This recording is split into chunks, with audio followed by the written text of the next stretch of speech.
Bonjour à tous, je vous propose de commencer. Je m'appelle Colline, je travaille pour Mobius et je travaille pour 3 secteurs. Donc je travaille pour tout ce qui est secteur public, secteur des soins de santé et toute l'industrie du recyclage. Je suis passionnée par l'impact positif sur notre citoyen et sur la société en général. Et aujourd'hui, je suis accompagnée de ma collègue Laura, qui travaille également dans le secteur public et qui s'occupera de la modération des questions en fin de séance. Chez Mobius, nous avons été de plus en plus sollicités par nos clients sur cette question. Comment gérer la performance de nos équipes à distance? Ce que je vous présente aujourd'hui, c'est un condensé de mon expérience, mais aussi de celle d'autres collègues consultants chez Mobius. Alors, j'aime fonctionner en mode assez interactif. Ici, c'est un webinaire, donc c'est quand même moi qui vais parler la majorité du temps. Mais je vais essayer de rendre ça vivant avec des exemples concrets et de vous faire interagir via des sondages. Si vous souhaitez poser des questions, c'est tout à fait possible, soit via le chat pendant la présentation, soit dans les 15 dernières minutes de la séance. Alors la séance est enregistrée, à moins que vous marquiez votre désaccord, mais c'est pour vous permettre de vous envoyer l'enregistrement et la présentation après dans quelques jours pour que vous puissiez vous en servir. Alors l'objectif aujourd'hui, c'est de remplir votre mallette à outils de techniques et d'outils pour gérer la performance de vos équipes à distance. Alors, comment va-t-on s'y prendre? Une courte introduction, un focus sur le coaching du manager, comment travailler en équipe et une conclusion. Alors, on a choisi ici de zoomer sur certains sujets qui nous semblaient fort pertinents au vu du contexte digital. Mais la gestion de la performance à distance est un sujet très vaste. Donc, si vous le souhaitez, il est possible d'approfondir d'autres modules sur demande. Et on a détaillé plus d'exemples encore dans les slides qui vous seront envoyés pour avoir encore plus de matière. Commençons par replacer le contexte.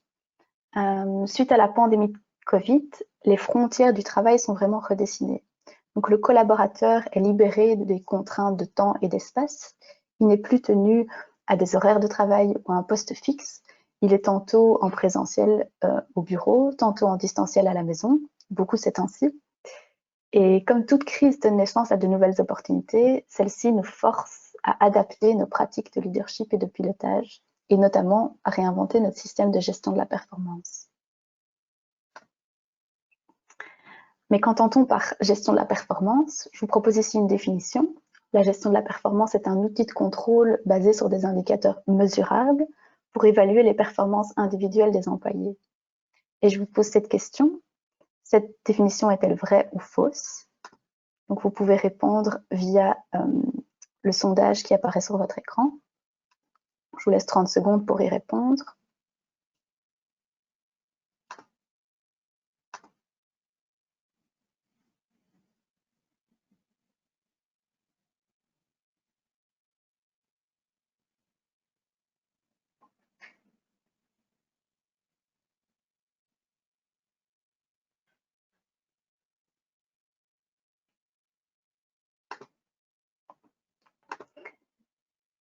Alors, selon vous, cette définition est majoritairement correcte. Cette définition est fausse. Il y a deux nuances sur lesquelles je voudrais insister. Je vous propose ici une définition qui, selon moi, est plus correcte. Pourquoi? Tout d'abord parce que la gestion de la performance n'est pas un outil de contrôle. Le contrôle n'a pas une fin en soi, mais c'est bien un système de pilotage. L'objectif de la gestion de la performance, c'est de vérifier que l'organisation et l'ensemble des collaborateurs évoluent dans la direction voulue et de procéder à des ajustements si nécessaire. Mais pas de contrôler l'individu. Donc ça, c'est une erreur qui est trop souvent commise, de considérer que l'individu est responsable de la performance. On est ici dans une responsabilité collective, un travail d'équipe, et non pas la responsabilité d'un individu. Donc ici, ce sont deux nuances fondamentales. En quoi le système de gestion de la performance est-il amené à changer avec la distance? Son essence, sa raison d'être dont je viens de vous parler, donc comment obtenir le meilleur de ses collaborateurs pour qu'ensemble ils atteignent les objectifs de l'organisation, reste identique, inchangé. Par contre, ce qui change, c'est le fait que le manager ne peut plus contrôler de visu les comportements, les efforts fournis ou la présence des collaborateurs. Et donc, comme illustré par ce petit schéma, le télétravail nous force à adapter un style de gestion qui est plus basé sur des résultats et la confiance qu'actuellement. Très concrètement, on passe d'un manager qui contrôle du pointage vers un manager qui pilote sur base des résultats. Alors, dans les organisations, on remarque, on observe de plus en plus de difficultés liées à cette gestion de la performance à distance. Ça va de la résistance au changement à un manque d'efficacité, en passant par des manières de travailler qui sont plus alignées avec la culture et bien d'autres. Chacun de ces sujets pourrait faire l'objet d'un webinaire spécifique et pourrait être approfondi. Mais nous, ici, on a décidé de mettre l'accent sur les compétences du leader. Donc, comment faire en sorte que le manager se développe et évolue vers un rôle de coach. Pourquoi? Comme illustré sur ce graphique, l'engagement des collaborateurs au travail dépend énormément de la compétence de leurs responsables. Et c'est d'autant plus vrai dans un environnement incertain comme celui d'aujourd'hui. Les collaborateurs ont besoin de guidance. Or, nous le voyons à travers nos missions, les managers consacrent seulement 20% de leur temps à coacher leurs équipes. C'est trop peu. Ils passent le reste du temps à gérer de l'opérationnel, de la gestion de projet, mais pas assez à accompagner directement, à coacher directement leurs équipes. Donc, en tant que chef d'équipe ou en tant que chef de service, ou même à l'échelle d'une organisation, vous avez ici en main un levier puissant pour améliorer la performance de vos équipes. Alors, comment vous armer au mieux? Le télétravail implique tout un tas de nouvelles compétences que le manager n'a pas forcément acquises ou mises en pratique précédemment. Vous trouverez ici une liste de toutes les caractéristiques d'un manager idéal en distanciel. Alors évidemment, personne ne les a toutes, mais la bonne nouvelle, c'est qu'elles peuvent se développer avec une formation et un soutien adéquat. Ici, on a choisi, nous, des caractéristiques principales sur lesquelles on va se concentrer aujourd'hui, mais quasiment chacune d'entre elles peut être développée, et d'ailleurs, vous trouverez plus de détails dans les slides qu'on vous enverra. Donc, je vous propose de commencer directement par cette première partie, le coaching du manager et les compétences du coach. Commençons par un constat. 54% des leaders n'utilisent qu'un seul style de leadership, peu importe la situation, et sans tenir compte des besoins des collaborateurs. Or, vos collaborateurs sont autant d'individus avec des besoins différents en autonomie et en soutien pour performer au mieux. Donc, j'insiste donc sur l'importance vraiment d'adapter son style de leadership. Comment? Il faut commencer par se poser la question. Donc, identifier son style naturel, son mode naturel de fonctionnement. Est-ce que j'ai tendance à diriger, à coacher, à soutenir, à déléguer? Une fois que cette réflexion est faite, posez la question à vos collaborateurs. Quelles conditions marchent le mieux pour toi pour réaliser ton travail? Quels sont tes besoins? Et adaptez votre approche. Alors progressivement, bien sûr, il n'est pas question de passer d'un style directif à un style délégatif du jour au lendemain. Ça se fait étape par étape. Mais c'est super important. Et c'est important notamment de vraiment adapter son approche à chaque collaborateur, mais aussi à chaque situation. Et il faut savoir que le télétravail rend le style directif quasiment impossible, parce qu'il est quasiment impossible d'encadrer et de suivre de près les collaborateurs à distance. D'où la nécessité d'évoluer. Comment évoluer? Tout d'abord en encourageant l'autonomie de vos collaborateurs. Vous pouvez définir avec vos collaborateurs quelles tâches, quels rôles est-ce qu'ils peuvent assumer de façon autonome en fonction de leurs besoins et de leurs capacités, et quel sera votre soutien en tant que responsable. Donc nous, on l'a fait dans plusieurs missions, par exemple, on a défini ce qu'on appelle un périmètre d'autonomie dans des fiches qui définissent clairement là où l'employé a de la marge de manœuvre ou pas, et là où le manager va le soutenir ou pas. Est-ce que l'employé peut lui-même décider de ses heures de travail, oui ou non? Formaliser lui-même son planning, oui ou non? Prendre des initiatives, oui ou non? Et voilà, toute une liste comme ça. Alors évidemment, c'est toujours plus facile à dire qu'à faire. Je vous invite à lire ce cartoon.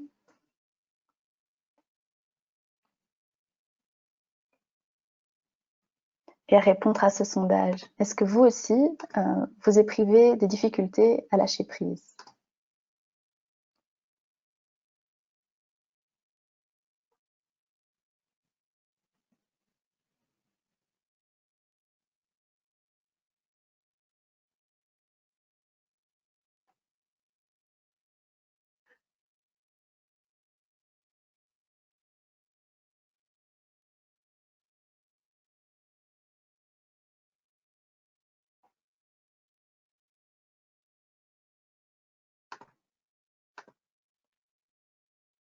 Alors, on a environ 60% des participants pour qui c'est un non et 40% pour qui c'est un oui.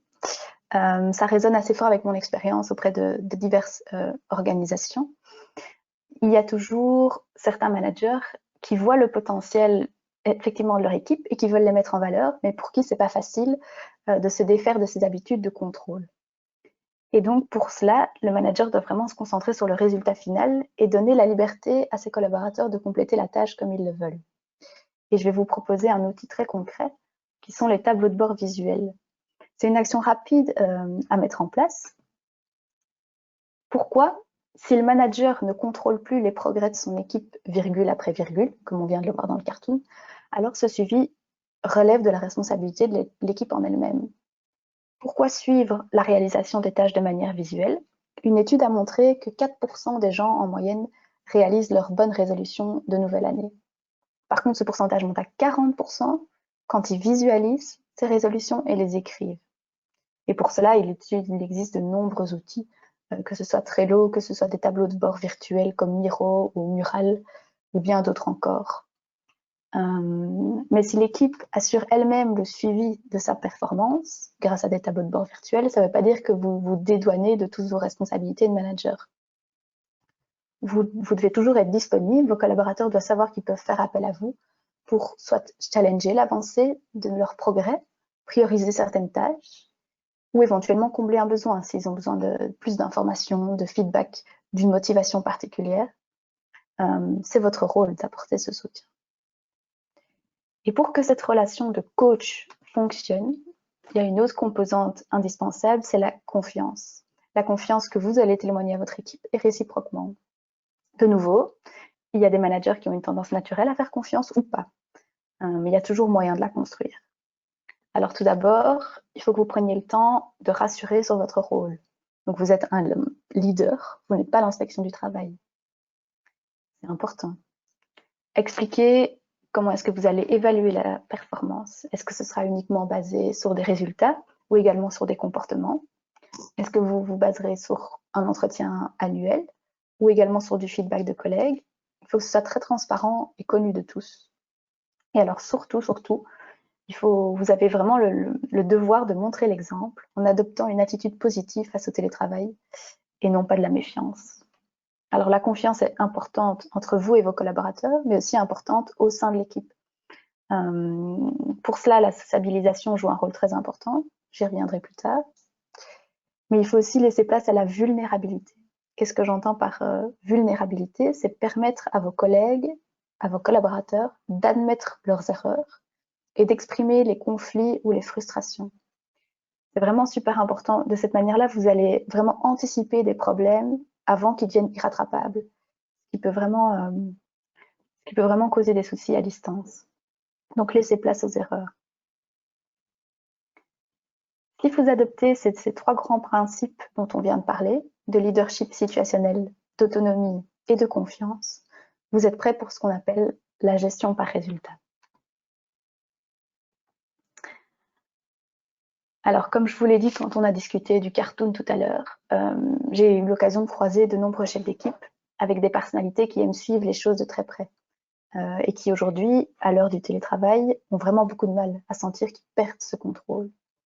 Et le meilleur conseil à donner, c'est vraiment d'adopter un système de gestion par résultat. C'est-à-dire que la performance du collaborateur ne va plus être évaluée sur sa présence au travail, ses heures de pointage, mais bien sur l'atteinte d'objectifs. Et en tant que manager, vous pouvez implémenter ce changement à votre échelle, même s'il est évident que ce changement de paradigme est fortement lié à votre culture à l'échelle de l'organisation. Donc, il a été prouvé que de toutes les organisations étudiées, celles pour lesquelles le télétravail a nécessité le moins d'ajustements, ce sont les organisations dont la culture était déjà basée sur des notions d'autonomie, de responsabilisation et d'atteinte d'objectifs. Pourquoi? Parce qu'elles sont plus résilientes. Donc vous ne devez surtout pas hésiter à susciter cette réflexion au plus haut niveau de votre organisation. Est-ce que cette crise pourrait être un catalyseur pour changer votre culture de la performance? Si oui, vous avez besoin d'un engagement fort de votre direction. Et pour vous inspirer, je tenais à vous présenter l'exemple des organisations RAW. Donc, ce sont en fait des environnements de travail dans lesquels seuls les résultats comptent. Peu importe que votre employé aille chercher son enfant à la sortie des cours à 15 heures, peu importe qu'il ne travaille que 3 heures aujourd'hui et qu'il compense sur son dimanche matin, pourvu qu'il délivre les résultats qualitatifs attendus dans les temps. Alors évidemment, c'est un exemple extrême. Ce modèle n'est pas applicable à tous les profils ou à tous les secteurs, mais il fonctionne. Donc, en moyenne, ces collaborateurs sont plus heureux et plus productifs. Donc, je suis sûre qu'il peut servir d'inspiration pour des organisations qui souhaitent évoluer vers une culture de gestion par résultat, même à une échelle plus modérée. Et donc ici aussi, j'aimerais avoir votre avis. Pensez-vous que votre organisation puisse évoluer vers une telle gestion par résultat?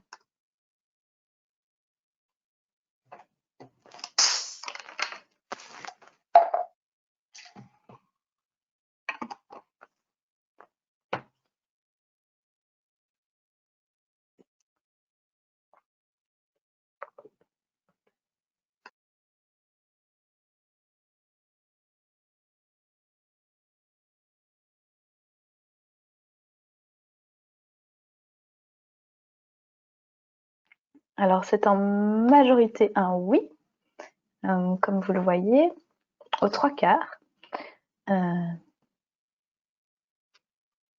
Alors, comment faire? La clé pour garantir le succès de la gestion par résultat, c'est la capacité à fixer des objectifs sur lesquels se baseront justement cette évaluation. Alors, comment? Ce qui est important, c'est de fixer des objectifs clairs, réalistes. Par réaliste, on veut dire des objectifs à la hauteur des capacités du collaborateur, mais aussi en nombre limité, et des objectifs précis. Précis en termes d'échéancier et précis bien définis en termes d'attente. Des objectifs à la fois qualitatifs et quantitatifs, et surtout mesurés par des indicateurs de performance transparents. Donc ces indicateurs doivent être connus de tous et peuvent évaluer tant le volume que la qualité. Alors évidemment, c'est toujours plus facile de mesurer le nombre de dossiers traités ou le nombre d'appels passés, mais il est aussi possible d'évaluer des comportements tels que la prise d'initiative, le travail d'équipe. Alors, c'est pas tout de s'accorder sur des objectifs, il faut aussi garantir l'atteinte de ces objectifs. Et pour cela, il est important d'effectuer un suivi régulier, que ce soit via des tableaux de bord visuels, comme on en a parlé, ou du feedback. Et nous y reviendrons plus tard. Alors, ce qui passe trop souvent à la trappe en digital, et qui est vraiment dommage, c'est la célébration des réussites.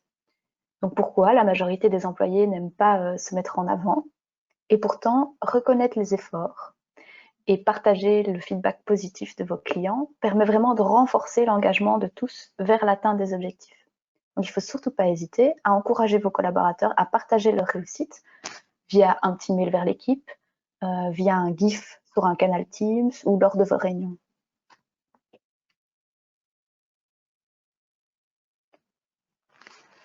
Une autre erreur trop souvent commise lors de la fixation des objectifs, c'est de définir des objectifs à l'échelle de l'individu, mais sans les relier aux objectifs de l'organisation. Et ça crée beaucoup de flou. Si vous voulez vraiment garantir l'adhésion de vos collaborateurs, il est important en tant que manager que vous expliquiez le pourquoi. Donc ça permet à l'équipe de comprendre comment est-ce qu'elle va contribuer aux objectifs globaux de l'entreprise et dans quelle direction elle va. Donc très concrètement, ça donne quelque chose du style mon cher Dany, ton objectif pour cette année sera d'organiser une table ronde sur la santé mentale pour nous permettre de nouer des contacts et d'atteindre notre objectif de devenir un acteur incontournable sur ce sujet à l'horizon 2025. Pour y arriver, je vous propose d'utiliser l'outil de la cascade des objectifs. Alors la cascade des objectifs, elle a pour but de traduire la mission et la vision de l'organisation, d'abord en objectifs stratégiques pour l'organisation, mais aussi de les opérationnaliser aux différents niveaux, donc le département, l'équipe et l'individu. Si vous faites l'exercice, que vous demandez par exemple à votre équipe, aujourd'hui, vous leur posez la question, quelle est votre raison d'être? Pourquoi est-ce que vous travaillez ensemble? Quel livrable voulez-vous atteindre? il y a encore malheureusement trop d'équipes qui ne savent pas répondre. Pourquoi? Parce qu'elles n'ont pas d'objectifs à leur niveau. Elles ont bien des objectifs individuels, mais pas au niveau de l'équipe. Donc, amorcez cette réflexion. Et puis ensuite, faites-le également à l'échelle de l'individu.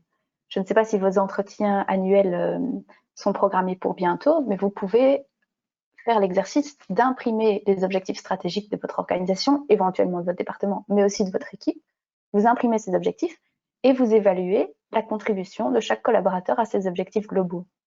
Et vous vous en servez pour fixer les objectifs de l'année prochaine. Comment vas-tu contribuer à ces objectifs? Cet outil est vraiment puissant parce qu'il permet d'aligner des ambitions individuelles en direction de la performance de l'organisation. Vous pouvez l'utiliser sans modération. Alors, comme je le disais, la première étape, c'est bien de définir des objectifs, mais la deuxième, c'est de garantir que ceux-ci soient atteints. Et pour cela, le manager a vraiment la responsabilité d'aider les collaborateurs à se développer via le feedback. Alors, il est primordial que tous reçoivent du feedback, tant ceux qui performent moins bien que ceux qui sont dans la moyenne ou vos superstars. Alors, on s'éloigne du modèle traditionnel qui tournait autour des 3 évaluations. Donc, tout un temps, on a fait 1, fixation des objectifs, 2, évaluation intermédiaire, 3, évaluation finale et fixation de la paye. Avec le distanciel, ça ne marche pas très bien.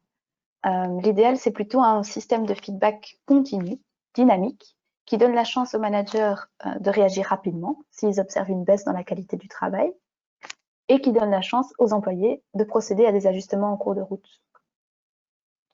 Le feedback peut être appréciatif, c'est-à-dire confirmer le comportement adopté, ou confrontatif, c'est-à-dire demander justement des ajustements en direction du comportement souhaité. Dans tous les cas, on se concentre sur comment améliorer les choses pour le futur, de manière constructive et positive. Une erreur encore trop souvent commise, c'est pour les managers d'adopter des généralités. Donc de dire dans un feedback par exemple, oui mais tu rates souvent les deadlines. Il est beaucoup plus accepté d'illustrer par des exemples. Donc c'est-à-dire plutôt que de dire tu rates les deadlines, de dire le 15 mars, tu n'as pas rendu ton rapport dans les temps. Ça aide. Et évidemment, de donner du feedback avec compassion et humanité. Très important dans un monde digital. Une autre difficulté du distanciel, c'est que vous ne voyez pas vos collaborateurs. Donc, il y a une tendance naturelle à renforcer ces biais préexistants. Si en tant que manager, j'avais l'impression que Didier n'était pas très performant, le fait de le savoir à la maison va conforter cette croyance, même si elle est fausse. Donc, il ne faut pas hésiter à utiliser différentes sources, que ce soit ou bien des données, des indicateurs, ou bien du feedback de collègues. Une autre option, ça c'est un module qu'on a déjà donné chez plusieurs clients aussi, c'est de se faire accompagner pendant les séances de feedback. Pourquoi? Parce que le feedback, il y a vraiment un côté perception, un côté subjectif qui est souvent très différent entre la perception du collaborateur et la perception du manager.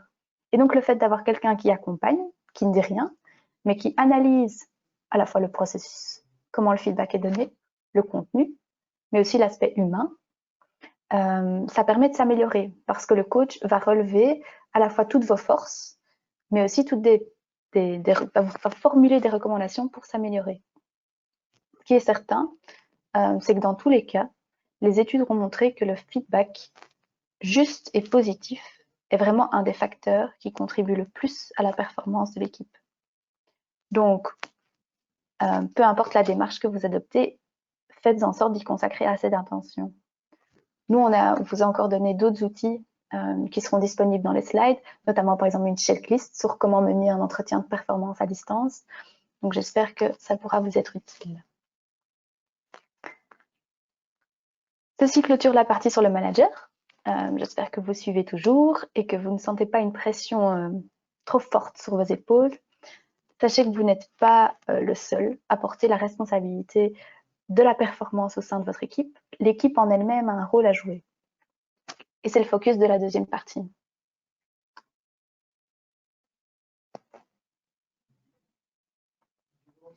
Alors tout d'abord, l'importance de la sociabilisation. À distance, il est très difficile de sentir qu'on forme une équipe. Et pourtant, c'est primordial, tant pour instaurer la confiance que pour prévenir l'apparition de conflits. Et donc, en tant qu'équipe, il faut vraiment prendre le temps de nourrir les relations interpersonnelles. Le digital a tendance à effacer le côté humain. Alors, comment est-ce qu'on va s'y prendre? D'abord, utiliser la caméra par défaut.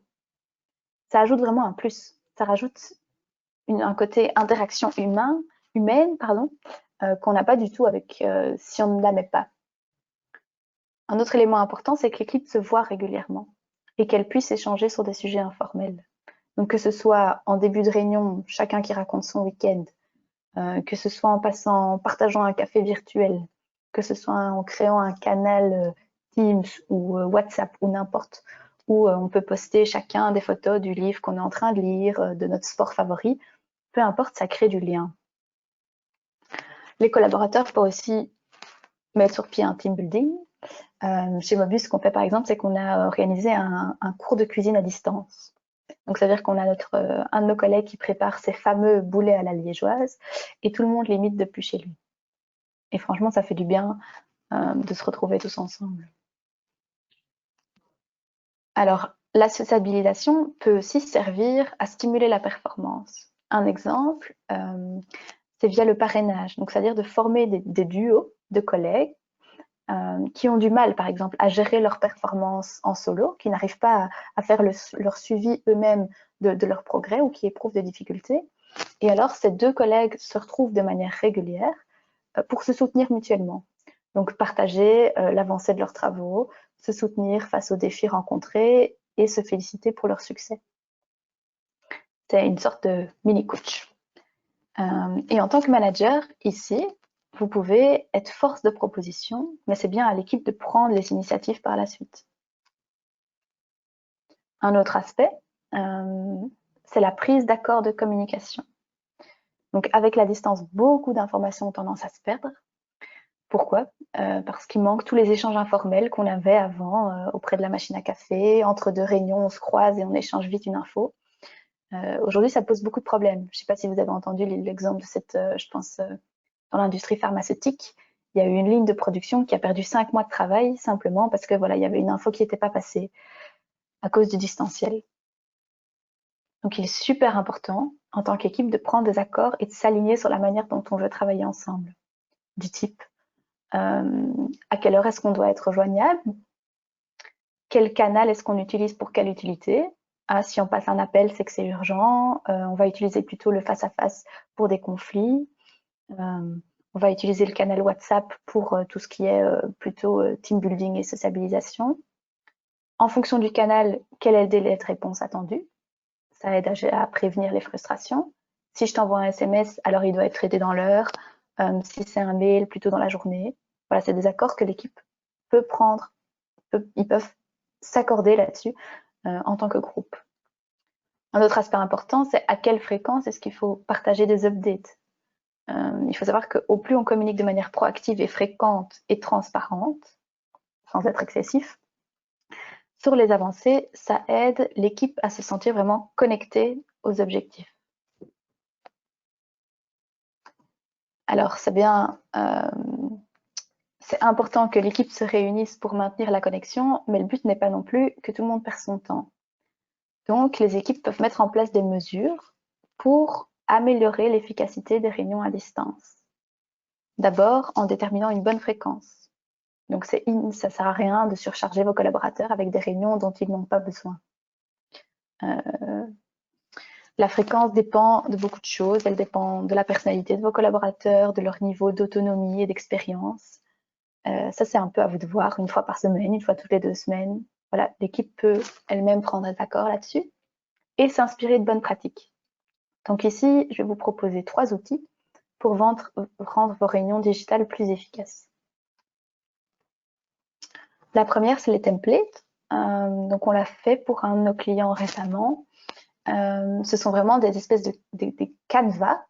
Un canevas pour chaque type de réunion. Donc, par type de réunion, j'entends la réunion d'équipe, typiquement, celle entre le coach et ses collaborateurs, la réunion entre le DG et l'administrateur général. Pour chaque type de réunion, on a établi un canevas avec l'objectif, qu'est-ce qu'on veut atteindre dans cette réunion, qu'est-ce que ça demande comme input et comme output, qui participe, quelle est la logistique, donc l'endroit où ça aura lieu, quand, quel est l'agenda récurrent, donc les points qui seront traités à chaque fois, même si évidemment il y a des points qui peuvent s'ajouter, ad hoc, et quelles sont les règles à respecter ou les conseils à suivre. On a rédigé d'autres templates. Donc ici, c'est un canevas pour une réunion. On a rédigé un template du PV type, par exemple, ou d'une grille de suivi des actions. Et ces fiches permettent vraiment de structurer les réunions et d'en améliorer l'efficacité. Donc l'exemple que je vous mets ici, c'est par exemple typiquement entre la réunion qui peut avoir lieu entre le coach et le collaborateur. Si l'équipe suit déjà elle-même sa performance grâce à des tableaux de bord, alors il suffit de se voir peut-être une fois toutes les 2 semaines et de poser 3 questions. Donc moi, en tant que manager, en tant que coach, je vais aborder un point de planning. Sur quoi vas-tu travailler dans les 2 prochaines semaines qui viennent et comment ton équipe ou moi pouvons-nous t'aider? Donc on a abordé l'importance du soutien. Quels sont les problèmes? Qu'est-ce qui ne s'est pas passé comme prévu et que faire pour s'améliorer dans une perspective d'amélioration continue? Et célébrer les succès. Qu'est-ce qui s'est bien passé et qu'on peut célébrer en équipe? Donc on retrouve 3 points qu'on a déjà abordés dans la présentation. C'est un exemple, il y en a beaucoup d'autres. Une autre bonne pratique est adopter la technique du check-in et check-out, c'est-à-dire de débuter et de clôturer chaque réunion par un tour de table des ressentis de chaque participant. Ça donne la possibilité à chacun de s'exprimer. Donc, en début de réunion, qu'est-ce qui occupe tes pensées à ce moment? Et à la fin, qu'as-tu pensé de la réunion? Ça permet en fait de ventiler ses idées pour mieux se concentrer et être focus sur la réunion. Ça aide aussi le groupe à reconnaître les expériences individuelles et à montrer de la compréhension. Si un collègue est préoccupé par quelque chose, ben voilà, on va peut-être être plus patient, plus tolérant avec lui s'il n'a pas eu le temps de finir telle ou telle tâche. Ça, voilà, ça génère vraiment de l'empathie collective et à terme, une confiance mutuelle s'installe. Une troisième astuce, je ne sais pas si vous l'avez remarqué, moi j'ai l'impression que les réunions digitales ont parfois tendance à partir un peu dans tous les sens. Et donc pour donner de la structure, chez Mobius, on fonctionne avec des rôles dans la réunion. Ce sont des rôles bien définis qui sont attribués pour une période de 3, 6 mois, ça dépend, via des élections. Donc parmi tous les participants à une certaine réunion, on élit peu importe qui, on élit un facilitateur et un secrétaire, et n'importe qui peut être facilitateur ou secrétaire, ça peut être tant le manager qu'un collaborateur, peu importe. Quels sont leurs rôles? Le facilitateur, lui, il distribue vraiment la parole. Donc, ça permet d'entendre parfois certaines personnes introverties qui ne vont pas prendre la parole spontanément, qui ont peur de donner leur input, alors qu'elles sont très talentueuses. Ici, le fait que le facilitateur fasse en sorte que tout le monde soit attendu, ça apporte vraiment un élément positif. Il gère aussi le timing pour être sûr que tous les points soient traités dans les temps impartis. Le secrétaire, quant à lui, il gère tout ce qui est planification de réunion, il constitue l'agenda et il prend des notes pour rédiger le PV ou la grille de to-do. Et les participants, évidemment, jouent également leur rôle en contribuant à l'agenda et en effectuant le suivi des actions qui leur sont attribuées. Alors là, ces 3 bonnes pratiques dont on vient de parler, elles sont assez faciles à implémenter. Et c'est vraiment des quick wins parce que les résultats sont impressionnants. On arrive à la conclusion. Et pour terminer, je pourrais vous résumer la session, mais je vais plutôt laisser ça pour les slides qu'on vous enverrait par la suite. Parce que je voudrais surtout mettre l'accent sur les actions que vous pouvez prendre dès demain en tant que manager pour améliorer la performance de vos équipes à distance. D'abord, prendre le temps de réfléchir sur votre style de leadership et la manière dont vous répondez aux besoins de vos collaborateurs, oui ou non. Mettre en place un tableau de bord visuel pour votre équipe et leur donner du feedback régulier. Et planifier des échanges réguliers avec l'équipe ou individuels avec chaque collaborateur pour garder ce contact et cette connexion et ensemble stimuler la performance. Alors je vous remercie vraiment pour votre intérêt dans ce domaine d'expertise de Mobius. Tout à l'heure, on avait évoqué toutes les difficultés liées à la gestion de la performance, ou en tout cas quelques-unes, sachez qu'il existe des solutions correspondantes pour chacun de ces problèmes. Donc, Mobius dispose d'une large expérience. D'ailleurs, plusieurs de nos clients sont présents aujourd'hui, ça me fait très plaisir. Et si vous avez besoin d'accompagnement, n'hésitez pas pour vous supporter dans ces défis. D'ailleurs, comme je le disais, il y a tellement d'éléments qu'on n'a pas eu le temps de toutes les aborder aujourd'hui. Donc, si vous avez encore le temps, j'aimerais vous poser cette petite question. Est-ce que vous seriez intéressé par d'autres webinaires sur le sujet? Oui ou non?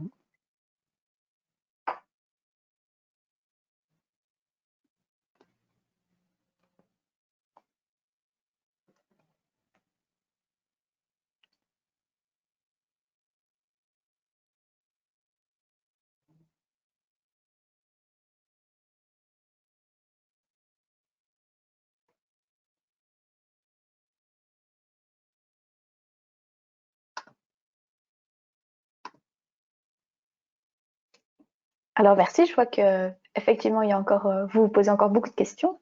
Donc ce sera avec ça peut potentiellement vous intéresser pour d'autres webinaires. Et alors ici, je vais vous poser une deuxième question. J'ai formulé quelques propositions pour des prochains sujets de webinaire et juste voir s'il y en a qui vous intéressent plus particulièrement.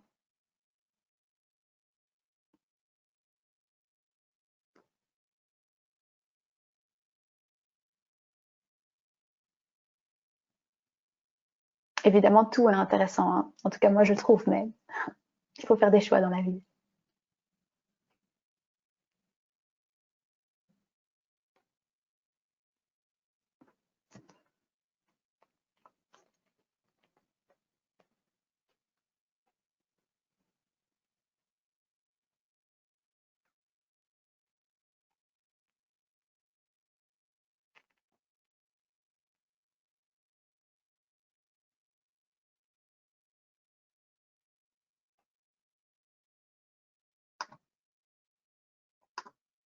Alors voilà les résultats. Effectivement, il n'y a pas de sujet qui se démarque. Tant mieux, ça témoigne d'une soif d'apprendre un peu sur tous les sujets. Alors c'est ici que se termine ma présentation.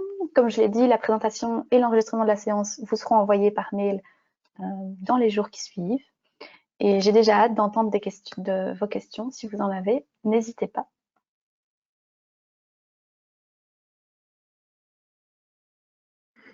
Nous avons déjà reçu une question sur la fixation des indicateurs de performance et justement le fait que c'est peut-être déjà le plus dur de les faire.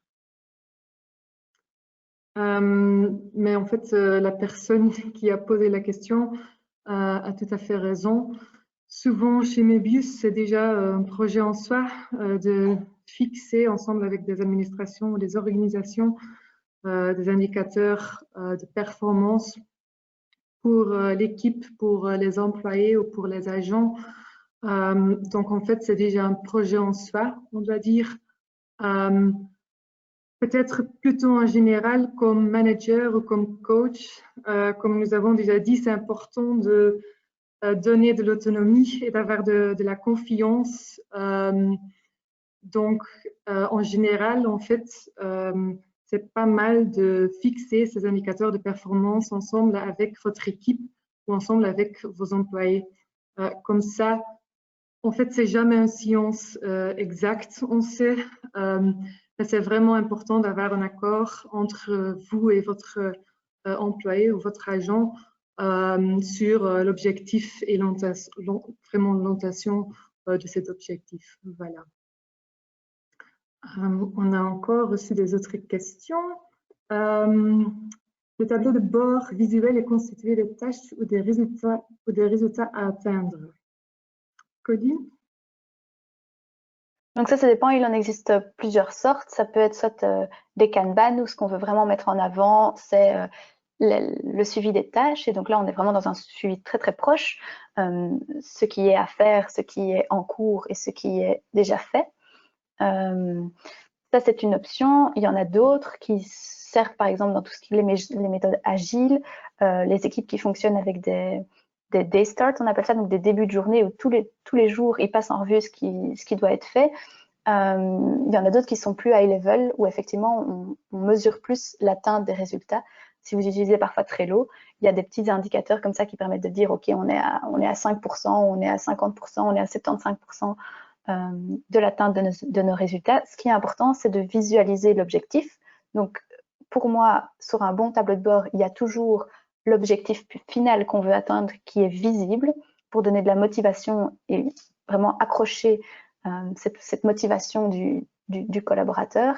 Après, le suivi en tant que tel, ça dépend vraiment d'un collaborateur à l'autre. Il y en a qui aiment bien qui suivent les choses de très près. Il y en a pour qui quelques étapes, quelques milestones high level, ça suffit. Je vois qu'il y a beaucoup de questions, donc on va peut-être aussi envoyer les réponses par après, ensemble avec la présentation, mais on va essayer de répondre à la plupart maintenant. Quand on fixe les objectifs et que les feedbacks réguliers sont effectués, mais que pour la plupart des collaborateurs ont systématiquement du mal avec les délais, comment faire? Ça, c'est une question déjà assez pointée. C'est un peu difficile, je pense, de répondre à cette question sans avoir vraiment le contexte. En tout cas, c'est déjà une bonne question de simplement poser la question aux collaborateurs pourquoi ils ont systématiquement du mal avec les délais et quelles propositions ils ont pour améliorer leur performance sur ce sujet. En tout cas, ça c'est toujours déjà pas mal pour commencer. Colline, je ne sais pas si tu as encore vu une question intéressante.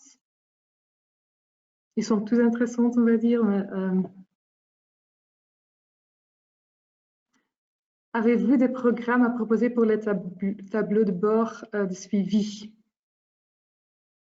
Donc, comme je disais, il y a plusieurs outils qui sont disponibles gratuitement. Donc, je ne sais pas si vous connaissez Trello, c'est assez facile à utiliser. C'est un outil de gestion de projet. Donc, on a vraiment, on peut construire le tableau comme on en a envie. Donc, si on a envie de faire justement ce suivi par les tâches à faire, les tâches en cours ou les tâches déjà faites, c'est possible.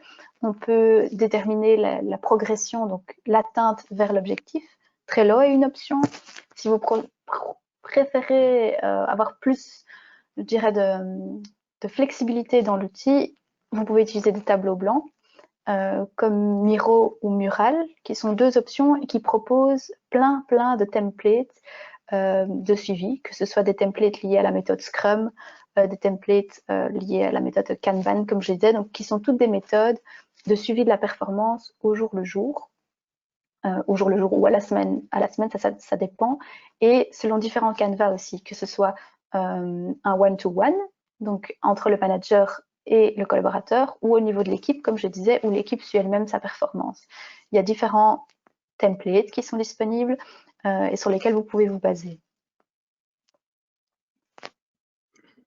Et comme Colline a aussi dit déjà pendant la présentation, souvent on a des slides qu'on a cachés pour le webinaire d'aujourd'hui parce qu'on a seulement 1 heure.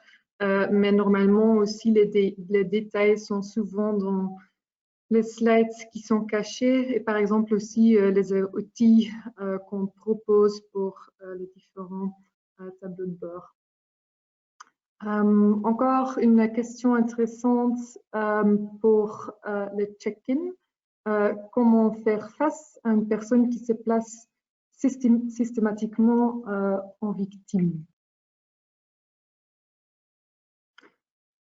En fait, le check-in pour nous, c'est quelque chose qui permet d'avoir une vue sur comment la personne est dans le meeting, on va dire, parce que parfois, on va chez les clients, mais aussi chez nous, on a vu que les personnes sont peut-être préoccupées par des autres choses ou parfois ne sont pas très motivées, quelque chose comme ça.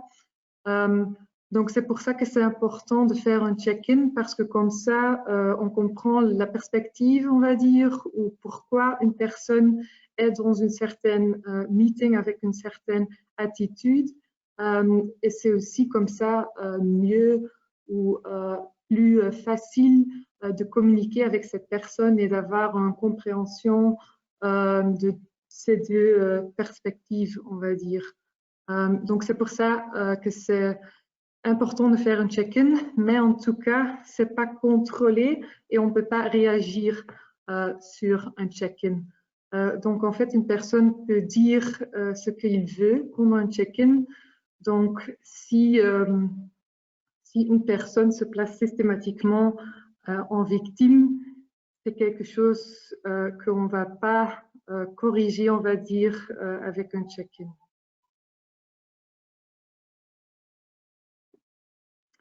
Colline, je ne sais pas si entre-temps tu as encore vu une question intéressante. La question juste au-dessus, je vois le style directif est plus de mise pour un nouveau collaborateur. Or, vous épinglez qu'il est en effet impossible d'y avoir recours dans le contexte actuel. Comment dès lors accompagner au mieux un nouveau collègue dans ces circonstances? Je ne pense pas que c'est impossible, je pense que c'est très difficile d'avoir ce style directif. Effectivement, les nouveaux collègues ont vraiment besoin de plus d'encadrement. Que ce soit des nouveaux collègues qui ont déjà eu une expérience de travail avant, mais qui débarquent dans un nouvel environnement, ou des jeunes qui sortent tout juste de l'école et qui n'ont vraiment aucune pratique de travail professionnel. Alors, quelque chose qu'on a développé pour un de nos clients aussi, c'est on a travaillé avec des modules d'intervision. Donc, effectivement, le manager a un rôle à jouer, un rôle de coach, oui, mais il n'a pas le temps non plus de se consacrer entièrement à ce collaborateur et de le suivre comme on pourrait le faire en présentiel. Donc, on a fonctionné à plusieurs niveaux. D'abord avec un mentor, donc quelqu'un qui a une autre personne que le manager et qui aide cette personne vraiment à fixer des objectifs et à l'accompagner dans son développement, donc qui a un autre rôle que le rôle du manager. Et on travaille avec des intervisions. Donc, les intervisions, ce sont des groupes de personnes qui sont amenées à discuter ensemble de problèmes et via toute une méthodologie à arriver à une solution ou à des propositions de solutions. Et donc, on a constitué des groupes d'intervision comme ça avec plusieurs collaborateurs de niveaux d'expérience différents. Et le but, c'est vraiment de tirer vers le haut ces jeunes collaborateurs qui arrivent ou ces nouveaux collaborateurs qui ne connaissent pas l'organisation pour qu'ils adoptent directement les bonnes pratiques de travail et qui soient stimulés par le fait de former une équipe, de sentir qu'ils contribuent à la performance de cette équipe. Et donc, ces groupes d'intervision marchent vraiment relativement bien. Je ne sais pas si vous connaissez la technique, mais c'est vraiment, ça stimule vraiment le collaborateur à se sentir part du groupe et à avoir des personnes de contact, des points de référence. Si jamais il a des questions, il apprend beaucoup plus vite à connaître ses collègues, par exemple, dans différents domaines d'expertise. Il est plus vite autonome, il sait à qui poser des questions. Donc ça, j'avoue que ça avait relativement bien marché.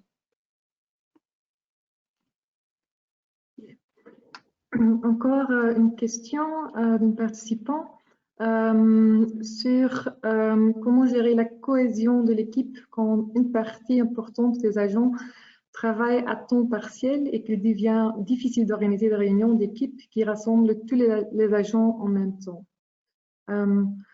Donc, c'est pour ça qu'on a aussi abordé, même si c'était vraiment un webinaire sur les compétences d'une coach, c'est pour ça qu'on a aussi abordé ce parti sur comment travailler en télétravail avec l'équipe ou comme équipe, parce que le télétravail et travailler comme équipe, comme tout le monde sait, c'est parfois pas très facile.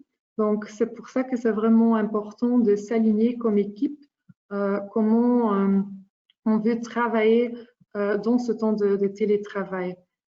Et ça veut aussi dire, parce que normalement, tous les agents et tous les employés vont comprendre que c'est vraiment nécessaire d'avoir des réunions d'équipe de temps en temps. Donc, c'est pour ça que c'est pas mal de vraiment faire des alignements avec l'équipe sur, par exemple, quel jour on va réserver ou quel après-midi ou quel matin on va réserver pour une réunion d'équipe. Et ça veut dire si, par exemple, dans un autre temps ou après les crises, qu'on est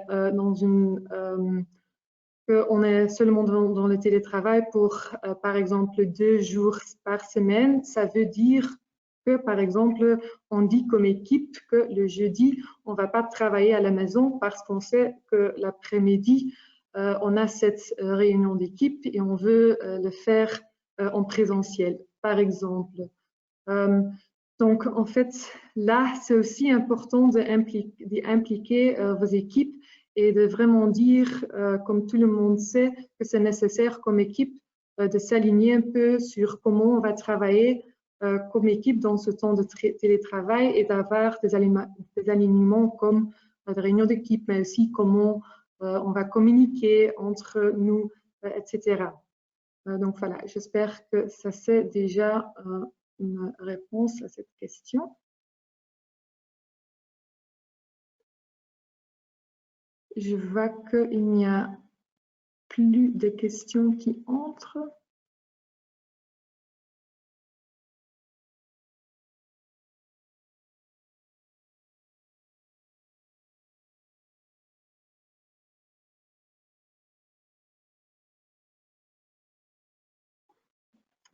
En tout cas, on va aussi essayer de répondre ou de rassembler les questions peut-être au fin de la présentation et aussi avoir les réponses.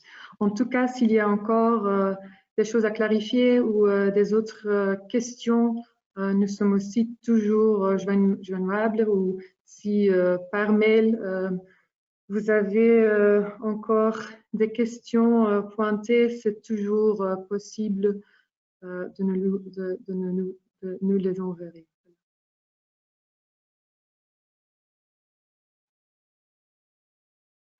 Oui, n'hésitez pas. C'est un sujet très actuel et qui nous passionne, donc on répondra avec plaisir à vos questions. Voilà. Un tout grand merci en tout cas pour votre présence. Et aussi un tout grand merci à toi, Colline, pour la présentation. Avec grand plaisir. Je vous souhaite une bonne journée. Bonne journée à tous. Au revoir. Au revoir.